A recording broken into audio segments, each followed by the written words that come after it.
Baik, di sini perkenalkan nama saya Kitrin Lingkungan dengan nomor 10 Di sini saya akan menampilkan tugas video saya yang berjudul Pencegahan Penyakit Kecacatan dan Kematian. Pencegahan merupakan komponen yang paling penting dari berbagai aspek kebijakan publik.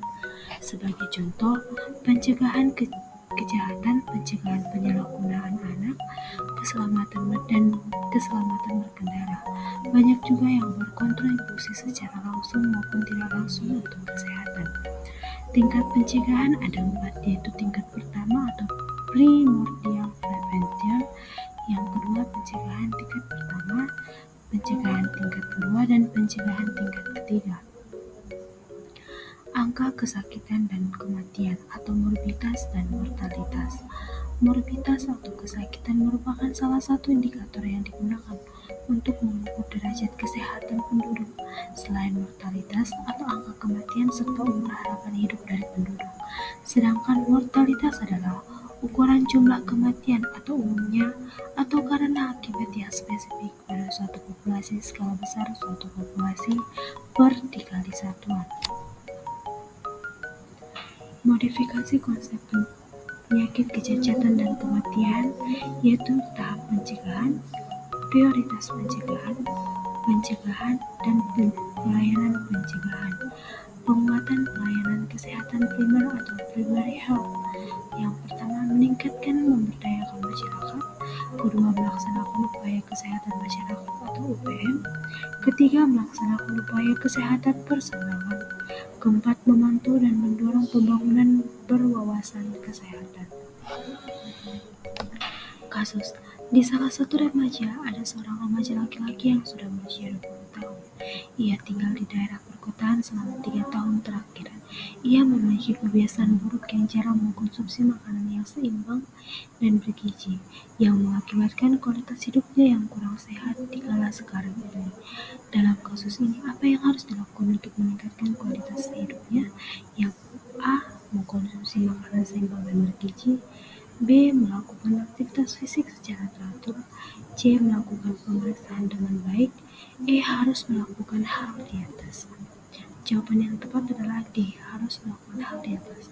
Dalam meningkatkan kualitas hidup, kita harus melakukan beberapa hal dengan mengkonsumsi makanan seimbang dan bergizi, berolahraga secara teratur, dan melakukan pemeriksaan dan meminta saran agar dokter agar kualitas kehidupan kita yang lebih baik dan tercegah dari penyakit yang akan terjadi pada Undang-Undang Nomor 36 Tahun 2009 tentang Kesehatan. Adapun kasus yang kedua, yaitu di sebuah desa ada salah satu ibu yang bernama CK yang sudah berusia 39 tahun. Ia memiliki kebiasaan buruk yang jarang melakukan pemeriksaan kesehatan secara teratur. Ia ingin memastikan bahwa ia tidak memiliki gejala penyakit yang bisa membahayakan dirinya. Ia ingin tahu manfaat yang dapat diperoleh dari melakukan pemeriksaan kesehatan secara teratur. Dalam kasus ini, apa manfaat yang diperoleh dari melakukan pemeriksaan teratur? A. Mendeteksi penyakit stadium awal. B. Mencegah penyakit menular. C. Semua manfaat di atas, dan D. Mengurangi biaya pengobatan. Jawabannya adalah C. Semua manfaat di atas. Dalam kasus ini, dengan mengikuti manfaat dari pencegahan penyakit bisa meningkatkan kualitas hidup, mencegah terjadinya penyebaran penyakit menular. Hal ini sesuai dengan tujuan dan pencegahan penyakit kecacatan dan kematian. Adapun kasus yang lainnya sebagai berikut. Nah, video yang kedua berjudul Pendidikan Kesehatan. Pendidikan kesehatan adalah suatu gabungan pengalaman dalam belajar yang memengaruhi motivasi, meningkatkan pengetahuan, dan meningkatkan literasi kesehatan. Pendidikan kesehatan adalah suatu konsep pendidikan di dalam bidang kesehatan. Menurut Newton Mojo, pendidikan kesehatan merupakan bagian dari keseluruhan upaya kesehatan promotif, preventif, kuratif, dan rehabilitatif yang menitik beratkan pada upaya untuk meningkatkan perilaku hidup sehat. Adapun sasaran pendidikan kesehatan yang pertama masyarakat umum, yang kedua masyarakat dalam kelompok tertentu seperti wanita, remaja, dan anak-anak, yang ketiga sasaran individu dengan teknik pendidikan kesehatan individu. Teknologi pendidikan kesehatan yang pertama platform pembelajaran daring, yang kedua simulasi klinis virtual, yang ketiga penggunaan aplikasi kesehatan dan mobile health atau Mi-Health, yang keempat platform kolaborasi dan manajemen proyek, yang kelima penggunaan big data dan analisis prediktif, yang keenam pengembangan aplikasi permainan atau gamification. Penggunaan media yaitu yang pertama media cetak, yang kedua media elektronik, yang ketiga media luar ruangan. Adapun kasusnya yaitu sebuah puskesmas di daerah pedesaan ingin meningkatkan kesadaran masyarakat tentang pentingnya imunisasi anak. Namun banyak warga yang kesulitan memahami informasi kesehatan yang kompleks. Media cetak apa yang paling umum digunakan dalam program ini? A. Buku teks kesehatan dengan istilah medis yang rumit. B. Jurnal ilmiah tentang imunisasi. C. Poster bergambar dengan pesan sederhana dan jelas. D. Brosur dengan teks panjang dan padat. Jawabannya adalah C. Poster bergambar dengan pesan sederhana dan jelas.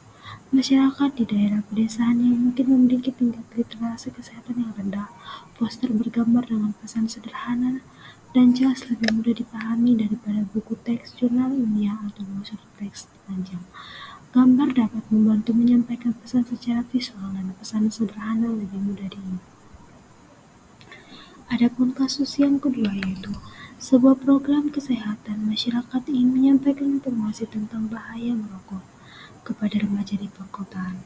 Remaja di perkotaan cenderung lebih aktif menggunakan media sosial dan platform video online.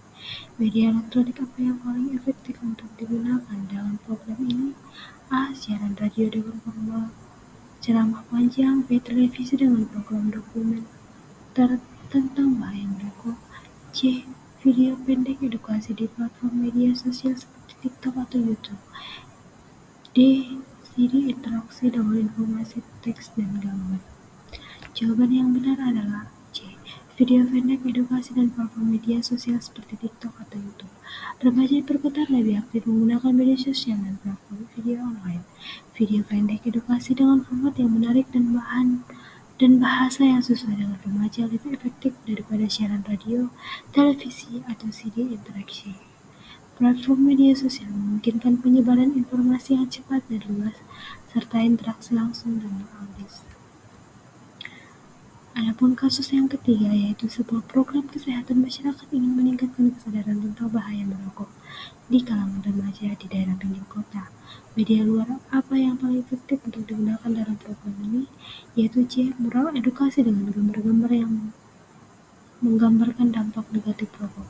Adapun pembahasannya yaitu remaja cenderung lebih tertarik pada media visual yang menarik dan kreatif.